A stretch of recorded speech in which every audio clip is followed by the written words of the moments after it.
दीप जलते रहे, मन से मन मिलते रहे, गिले शिकवे सारे दिल से निकलते रहे, सारे विश्व भर में सुख शांति की प्रभात ले आए। ये दीपों का त्यौहार खुशियों की सौगात ले आए। दीप से दीप जलें तो हो दिवाली, उदास चेहरे खिलें तो हो दिवाली, बाहर की सफाई तो हो चुकी बहुत, दिल से दिल मिलें तो हो दिवाली। आप सभी को दिवाली की हार्दिक हार्दिक शुभकामनाएं। आज के इस वीडियो में मैं आपको श्री राम जी की 5 क्वालिटीज़ के बारे में बताने जा रहा हूँ। मैं चाहता हूँ इस दिवाली आप लक्ष्मी माता की पूजा करके ढेर सारा धन कमाएं, लेकिन इसके साथ साथ श्री राम जी की इन क्वालिटीज़ को भी अपना के ढेर सारा धर्म भी कमाएं, क्योंकि धन भी वहीं टिकता है जहाँ पर धर्म होता है। Money stage there where morality is.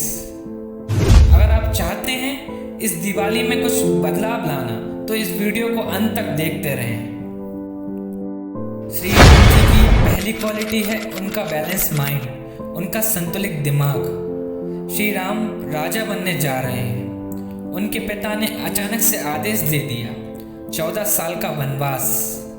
एक ही क्षण में श्री राम राजा से वनवासी बन गए। कैसा लगेगा आपको अगर आपके साथ भी ऐसा ही हो? क्या आप विद्रोह नहीं करेंगे? क्या आप अपने हक के लिए लड़ाई नहीं लड़ेंगे? लेकिन श्री राम ने एक शब्द भी नहीं बोला। पिता की आज्ञा पाकर हंसते हंसते 14 साल का वनवास एक्सेप्ट किया।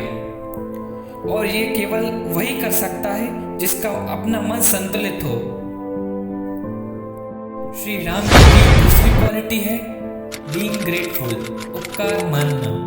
श्री राम जी कोई मदद कर दे और श्री राम उसका उपकार ना माने, ऐसा हो ही नहीं सकता। लंका में सीता माता की खोज करने के बाद हनुमान जी वापस लौटकर श्री राम से मिलते हैं और सीता माता के बारे में सब कुछ बताते हैं। सीता माता की खोज करना श्री राम जी के लिए बहुत ही बड़ा टास्क था, जिसे हनुमान जी ने पूरा किया। सीता माता की जानकारी पाकर श्री राम जी की आंखों में आंसू आ गए और उन्होंने हनुमान जी को गले लगाकर बोला, सुन कपि तोई समान उपकारी, नहीं कोई सुन्नर मुनि तनुधारी। हनुमान, आज इस पूरे ब्रह्मांड में तुम्हारे जैसा कोई भी उपकारी नहीं है। प्रति उपकार करो का तोरा, सन्मुख होए न सकत मन मोरा। तुम्हारे उपकार का बदला मैं कैसे चुकाऊं? मैं तो तुम्हारे सामने खड़ा भी नहीं हो पा रहा हूं। कितनी कृतज्ञता से राम भरे हुए हैं, कैसा हनुमान का उपकार मान रहे हैं। इसी तरीके से जब सारी वानर सेना समुद्र पे पुल बना रही थी तो एक छोटी सी गिलहरी अपने मुंह में कंकड़ पत्थर को रखकर समुद्र में फेंक रही थी। श्री राम जी की नज़र अचानक से उस पर पड़ती है तो वो कृतज्ञता से भर जाते हैं, तो वो अपना हाथ उसके शरीर पर फेरते हैं और इस तरीके से उसको धन्यवाद देते हैं। इस तरीके से श्री राम जी ने पूरी दुनिया को संदेश दिया कि मदद छोटी या बड़ी नहीं होती, हमको उसका उपकार जरूर से मानना चाहिए, हमें उसके लिए ग्रेटफुल होना चाहिए। जब भी आपकी कोई मदद करता है, चाहे वो आपकी पर्सनल लाइफ में हो या प्रोफेशनल लाइफ में, क्या आप उसके लिए ग्रेटफुल होते हैं? क्या आप उसको थैंक यू बोलते हैं? पूछिए अपने आप से। श्री राम जी की तीसरी क्वालिटी है धर्मयोगी। धर्मयोगी वो जिसने अच्छे और बुरे कामों में अंतर समझ लिया हो, बुरे कामों को छोड़कर अच्छे कामों में मास्टरी हासिल कर ली हो। श्री राम पूरी तरह से धर्मयोगी थे। तमाम कठिनाइयों के बावजूद भी श्री राम धर्म के रास्ते से नहीं हटे। पुत्र हो, भाई हो, पति हो, मित्र हो, योद्धा हो या राजा हो, श्री राम ने अपने हर रोल में बेस्ट दिया और दुनिया के सामने एक आदर्श स्थापित किया। पिता की आज्ञा पाकर श्री राम मुस्कुराते हुए जंगल में चले गए। जैसे ही भरत को पता चलता है, वो भी श्री राम के पास दौड़े चले गए और उनके पास जाकर अयोध्या का सारा राज्य वापस लौटाते हैं और श्री राम उसको लेने से मना कर देते हैं। दोनों भाई इस बात पे लड़ रहे हैं कि सारा राज्य वैभव तुम्हारा।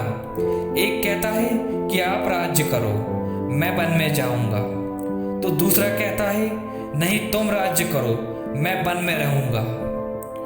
मनुष्य जात के इतिहास में भाई प्रेम का ऐसा उदाहरण कहीं पर भी देखने को नहीं मिलेगा।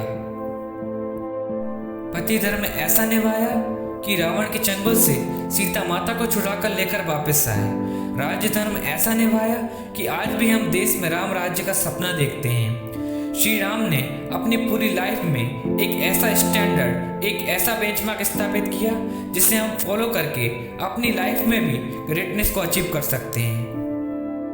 अगर आप स्टूडेंट हैं तो आपका ये धर्म बनता है कि आप अपने सब्जेक्ट पर पूरी मास्टरी हासिल करें।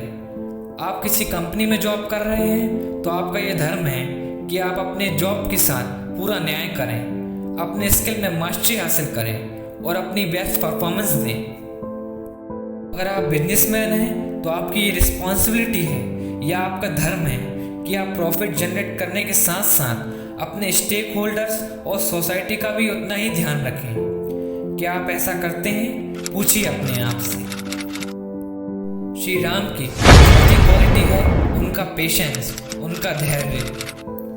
जिस तरीके से सूरज के अंदर उसका प्रकाश समाया हुआ है, सूरज और उसके प्रकाश को एक दूसरे से अलग नहीं किया जा सकता, उसी तरीके से श्री राम के रोम रोम में धैर्य समाया हुआ है। श्री राम और धैर्य एक दूसरे के पर्यायवाची बन गए हैं। 14 साल का वनवास, वो भी एक राजकुमार के लिए, कभी भी सफल नहीं हो पाता अगर राम के अंदर धैर्य नहीं होता। समुद्र पे पुल बनाकर रावण जैसे शक्तिशाली दुश्मन को हरा के सीता माता को अयोध्या वापस लाना, ये श्री राम के धैर्य का ही कमाल था। जब परिस्थितियां आपके फेवर में नहीं होती, आपके अगेंस्ट में होती हैं, तो उस समय आप क्या करते हैं? आप अपने धैर्य को मेंटेन रखते हैं या आप अपने धैर्य को लूज करते हैं? पूछिए अपने आप से। श्री राम जी की 5वीं क्वालिटी है रिस्पेक्ट टू ऑल, दूसरों का सम्मान करना, दूसरों का आदर करना। श्री राम के स्वभाव में कूट कूट कर भरा हुआ था। श्री राम ने कभी भी अपनी पावर और डिजिग्नेशन का गलत इस्तेमाल नहीं किया। अयोध्या की जनता श्री राम को बहुत ही प्यार करती थी। वो चाहते तो दशरथ की बात ना मान के अयोध्या के राजा बन सकते थे, लेकिन उन्होंने अपने पिता का सम्मान किया। भरत कैकेयी से नाराज हो गए थे, लेकिन श्री राम ने कैकेयी को वही प्यार, वही आदर दिया।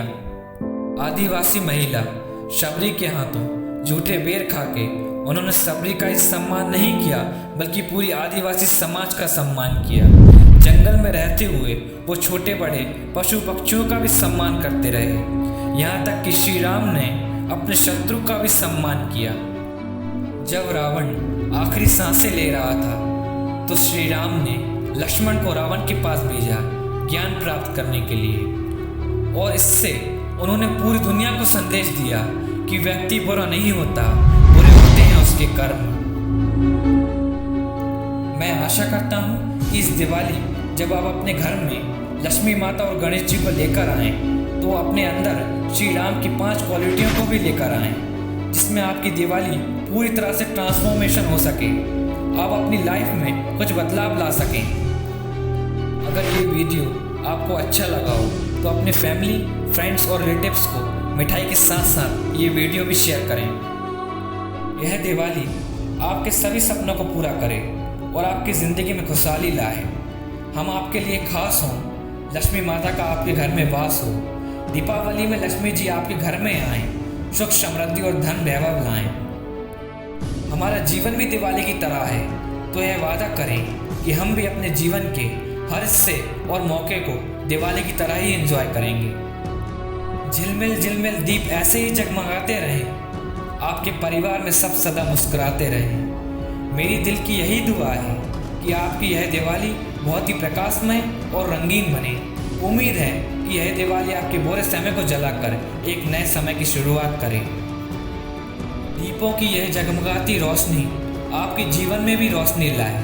यह दिवाली आपके घर में सुख समृद्धि और आशीर्वाद लाए। दीपावली में दीपों का दीदार हो, खुशियों की बौछार हो। दीपावली का दिया जलता रहे, आपको ढेर सारी खुशियाँ मिलती रहे। Happy Diwali. Thank you so much for watching this video. मैं आपसे मिलूँगा अगले वीडियो में। तब तक के लिए जय हिंद, जय भारत।